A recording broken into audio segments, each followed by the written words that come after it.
Hello YouTube, this is Goddard Radio Moscow here again with another beer review for you today. Now for this one I'm going to revisit one of the Scottish breweries that I've done over the last little while that I've been highly impressed with. I've done 2 beer reviews from them already and I'm looking forward to this one for you today. This is the Windswept Brewing Company's Blonde Pale Ale. As I say, I did 2 reviews from this brewery already, one being the Wolf, which was a dark strong ale, that's the most recent one, and I also reviewed the Tornado Citra IPA, and you'll find the links to both of those beer reviews in the video description there, so check them out if you are interested. I really rate this brewery. I really enjoyed the 2 beers that I've reviewed so far from here. But as is usual with my beer reviews, I'll just take you through a little bit of a history of the brewery. This is a fairly new brewery, so it's not too extensive, but if you are simply just interested in the tasting of this beer, then feel free to fast forward towards the last part of the video and you will catch that particular segment.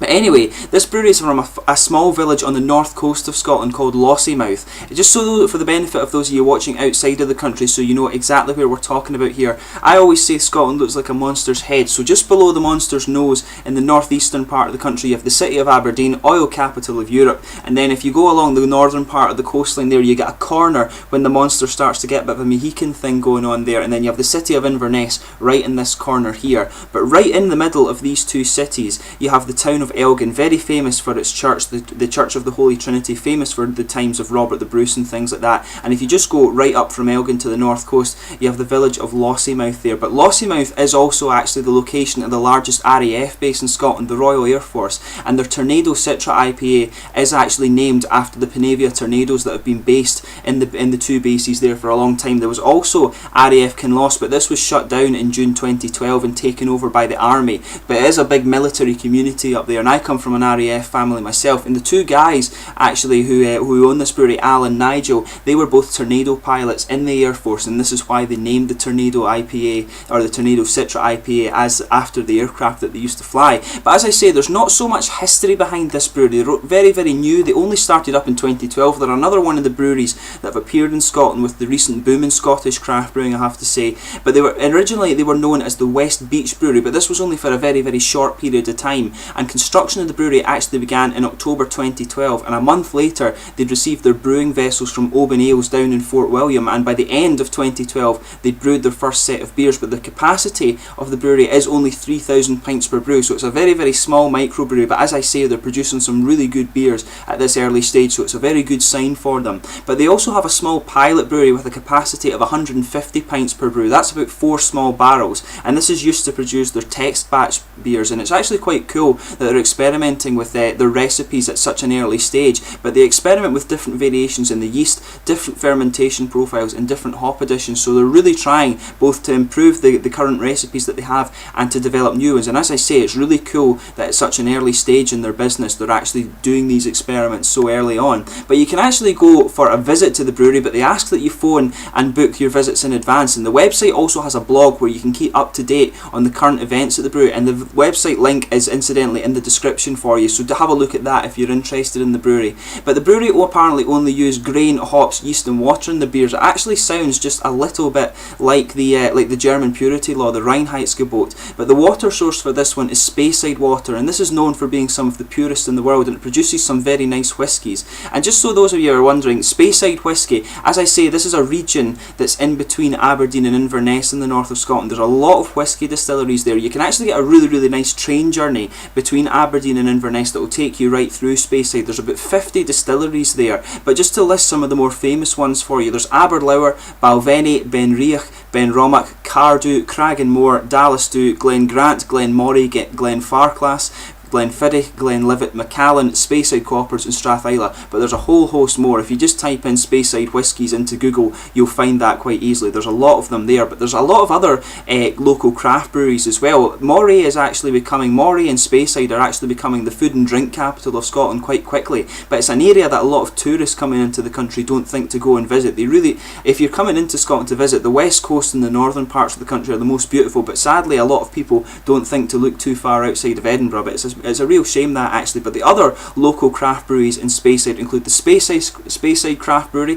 which is in Forest. That's probably the nearest one to this brewery actually. There's also the Cairngorm Brewery in Aviemore and Brewmeister in Keith, who hold the record for the world's strongest beer today. I believe it's 67% they have now, but they had one, the most famous one that you'll probably have heard of is the Brewmeister Armageddon, which is a 65% monster of a beer. But obviously there's other craft breweries in the local areas. By Inverness you have Black Isle and Cromarty breweries up there, and over in Aberdeen you've obviously got Brewdog, D-Side, 6 Degrees North, and a couple of other ones down there as well. But there's a lot of really cool Scottish craft beer opening up over the last little while, as I say. But let's get on to this beer itself. The other brews from the Windswept Brewery include Wolf, which is a 6% dark strong ale. That was my last review from them there. They've got the American APA, the American Pale Ale, which is a 5% pale ale with a twist to it. They've got the Tornado 6.4% single hop Citra IPA, and they also have the Weizen, and this was a 5% wheat beer that was introduced from Oktoberfest. This is basically Moray celebrating Oktoberfest here, but I don't think this one's been bottled yet, so hopefully that's not too far away and I can review that one for you at a later date. I really like Weiss beers, but I'm really looking forward to that. But let's get this guy out and get on with the tasting. I'll just let you have a little look at the bottle and cap in a second. This one is a 4% pale ale they're describing it as, but it's also been described as a golden ale as well, I've seen on some of the beer forums and things. But I'm looking forward to this one, as I say, and this one has year-round availability. I'll just bring up the camera and make sure you can have a little look at this bottle there. I really like the designs that they put on these bottles actually, and it's good quality labels. They've got a nice sort of satin finish to them, and it's some of the beers you get, if you put them in the fridge and take them out, the condensation destroys the labels that when you bring them out, but these ones are a nice satin finish and really well adhered, and I really like this kind of modern design on the beers. It looks really good, but there's not really much of there's no real product description on this one here. It just says Windswept is a blend of finest North American hops and British malts, creating a light, fruity, refreshing craft ale, and it says keep in a cool, dry place, best after you've earned it. So it's quite an interesting, just a little bit of a product description there, I would say. But let's get this guy out and get on with the tasting. That's the most important thing, of course. Really looking forward to trying this one here. A little bit of smoke coming off as you open this one up. This one is just a plain bottle cap, by the way. All of the Windswept beers have different colours here on their labels, and the bottle caps tend to match these. But let's get this guy out and get on with the tasting here. Not a lot of head coming on this one actually. I need to sugar it up a little bit. Let's just shake up the last little bit, try and get a bit of head on this guy. Yeah, we're going to get just a little bit there.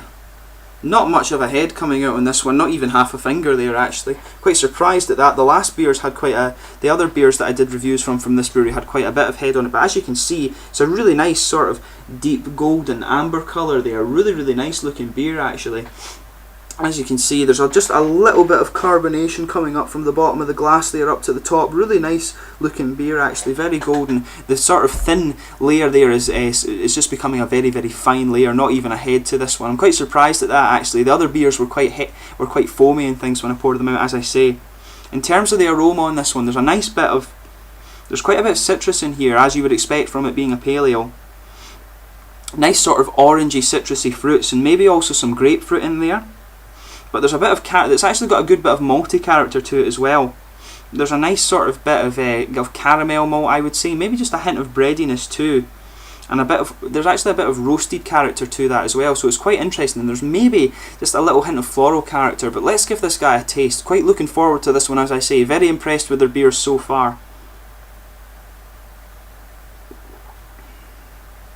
Now this one is actually quite malty. It's a very different feel to their other ones, I have to say.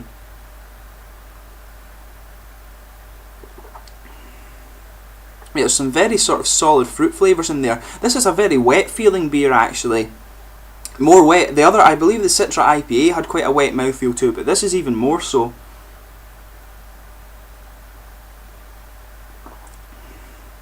But yeah, in terms of the flavours on this one, I'm picking up some kind of solid fruit flavours. There's a good bit of orange citrus in there. Just a little hint of grapefruit on the nose, but this is a more kind of malty pale ale. It's definitely a sort of English style pale ale rather than an American pale ale, this one, as you would expect with them doing an American pale ale APA beer. This is definitely a more English style pale ale, this one. But yeah, there is just a little bit of fruit, some very mild kind of orangey citrus and grapefruit on the entry of the beer. Quite a solid flavour in fact, but then you're getting mainly the caramel and bready malts coming out in the middle. It's very light when you take it in. The other ones I found were very flavour forward. As soon as you took it in, you were getting hit with a blast of flavour, whereas this one is a more mild flavour coming in, and then you're getting the malty character coming out there. So this one is quite a bit different to the other beers that they do.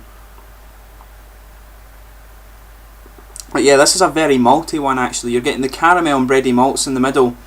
And there's also quite a bit of cereal and grainy character to this one. It doesn't have a particularly strong aftertaste, this one. The main flavours in this are actually in the middle of the beer. As I say, it's quite a malty one. You have just some light fruit when you're taking it in, and then it's the sort of caramelly, bready, cereal type malts you're getting in the middle of this. In terms of the aftertaste,